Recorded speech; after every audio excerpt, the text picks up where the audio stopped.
आप सभी सुहागनों को हरतालिका तीज की ढेर सारी शुभकामनाएं।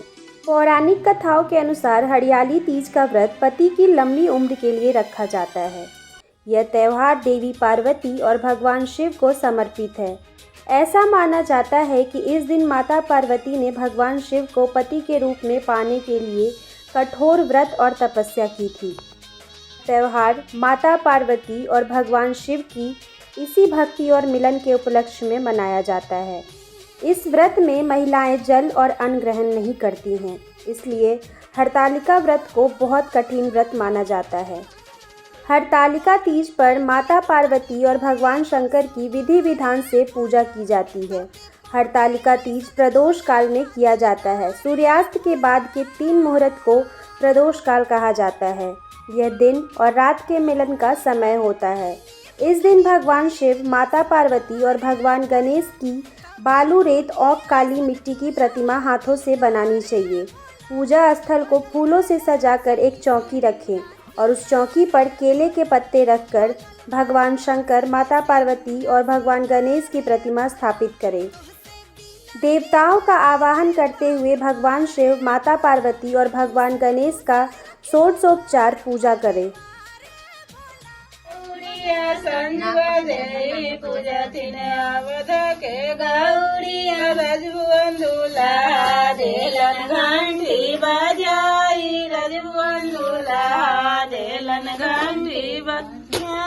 घंटी बजा सारा घंटी बाजे, घंटी बाजे दो सारा घंटी। अनचाहा वर प्राप्त करने के लिए कुंवारी कन्याएं भी इस व्रत को रखती हैं।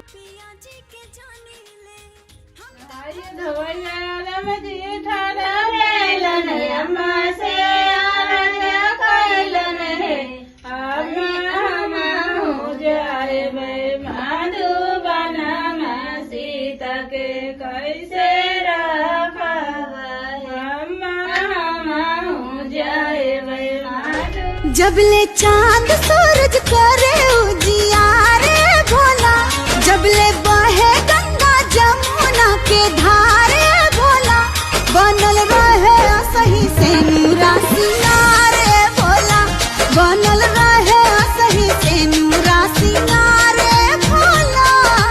रत कैनी भुखनी कई गो सोमारे भोला, तबे पौनी ऐसन दुल्हा दिलदारे भोला, बनल रहे सही से नूरा सिंगारे भोला, बनल रहे सही से नूरा सिंगारे भोला। तोहसे विनती करिले बार बार भोला, कुशल कुशल रखिहा घर परिवार भोला। हाथों में इन हाथों में लिख के मेहंदी से सजना कना। विवाहित स्त्रियां इस पर्व को मनाने के लिए अपने मायके आती है, हाथ और पैर में मेहंदी लगाती है। इसके दूसरे दिन विवाहित स्त्रियां अपने पतियों की दीर्घायु की कामना करती हुई निर्जल व्रत रखती है।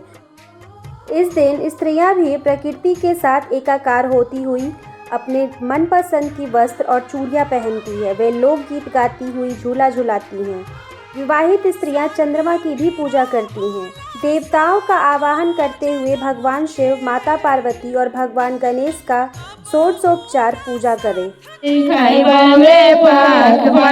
पीबो ठंडा पानी जी, सुतगई में खुश भैया जाना का दूल्हा।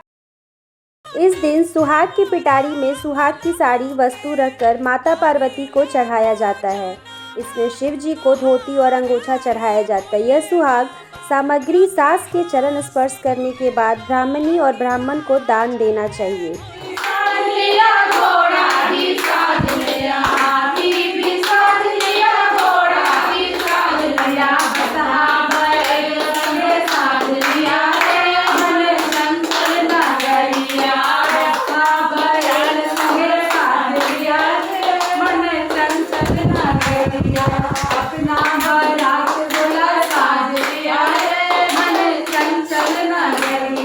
लड्डू भी साड़िया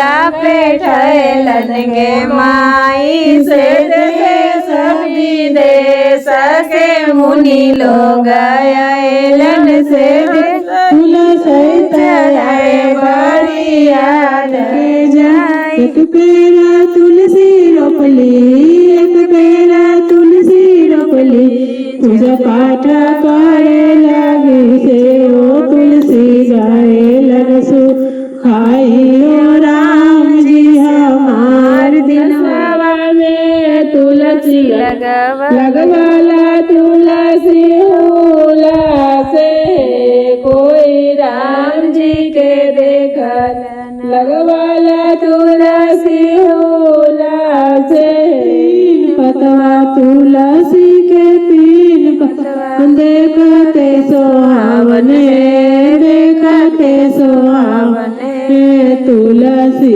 के लाके आंगनवा में रोप में तुलसी के लाके आंगनवा में रोप में होते कराते तुलसी होते कराते तुलसी जलवा चढ़ाए जलवा चढ़ाए आचरा से ओढ़ के तुलसी गोड़वा लागा में आचरा पूजे चलले सातो सखिया मिली महादेव पूजे।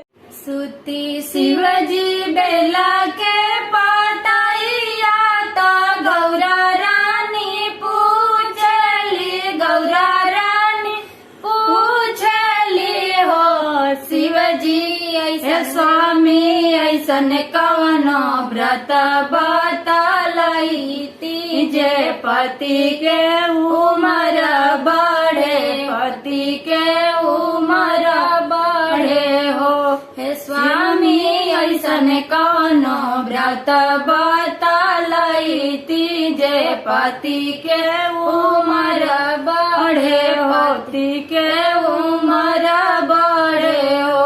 हंसी बात बोले लोए महादेवा सुना हो गौरा रानी हो हे रानी तीज के व्रत बड़ी पावन पति के उमर खातिर सिंदूरा अमर खातिर हो हे रानी तीज के व्रत बड़ी पावन पति के उमर खातिर सिंदूरा अमर खातिर हो। निर्जला रही निराहार जे तीज के व्रत कारी शिवलिंग के पूजा कारी हो ये गौरा जनमा जनमाए हावात रही सिंदूराय अमर रही सिंदूराय अमर रही हो हे गौरा जनमा जनमाए हावात रही सिंदूराय अमर रही सिंदूराय अमर रही हो।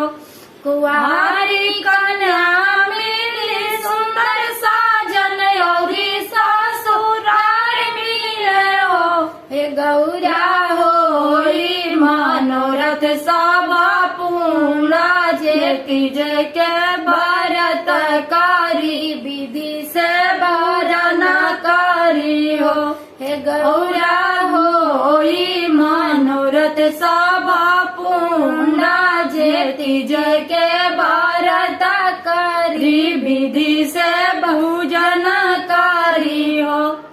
पूरा जन्म सुना हो गौरा तू बड़ी तप कैलू हो बहुत सहलू हो हे गौरा तब पवलू पति परमेश्वर भूखी के व्रत तीज के भूखी के व्रत तीज के हो हे गौरा तब पवलू पति परमेश्वर भूखी के व्रत तीज के भूखी के व्रत तीज के हो।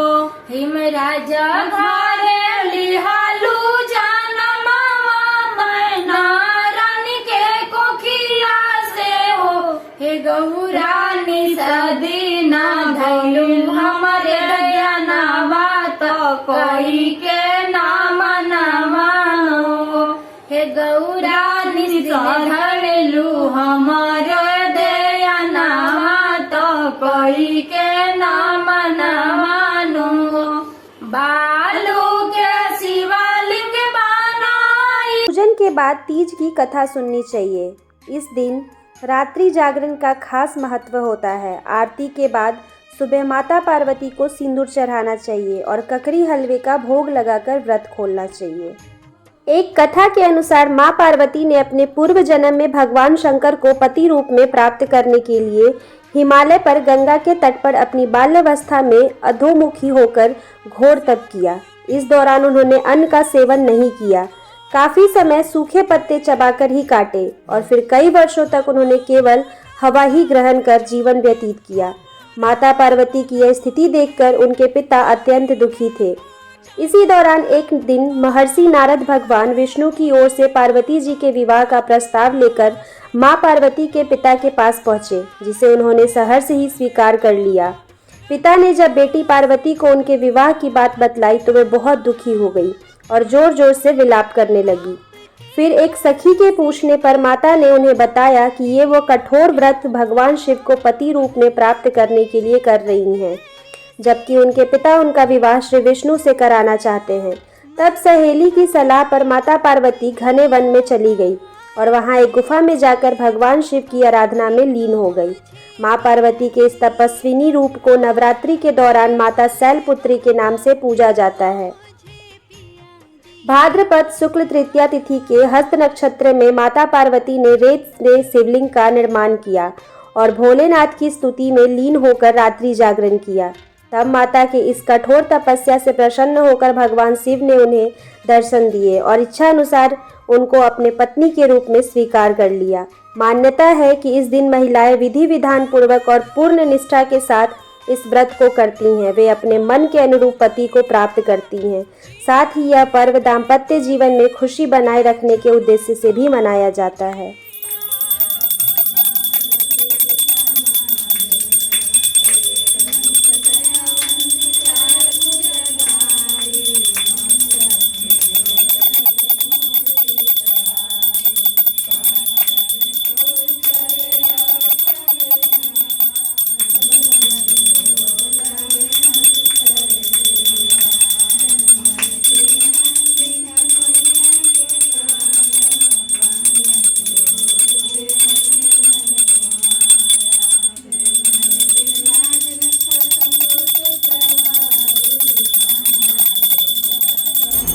तेरे नाम दिल मैंने है किया पापा, हर पल में मैंने तुझे है जिया पापा, मेरा साथ जो तूने है दिया। बुद्धि दे, सुख शांति रहे, गुस्सा कम आए, बच्चा पे कम चिड़चिड़ा। आप लड़ना छोड़ दीजिए। आइया गौरा जइया गौरा, भादो में बोला बुआ गौरा। जइया गौरा, भादो में बोला बुआ गौरा। आजा।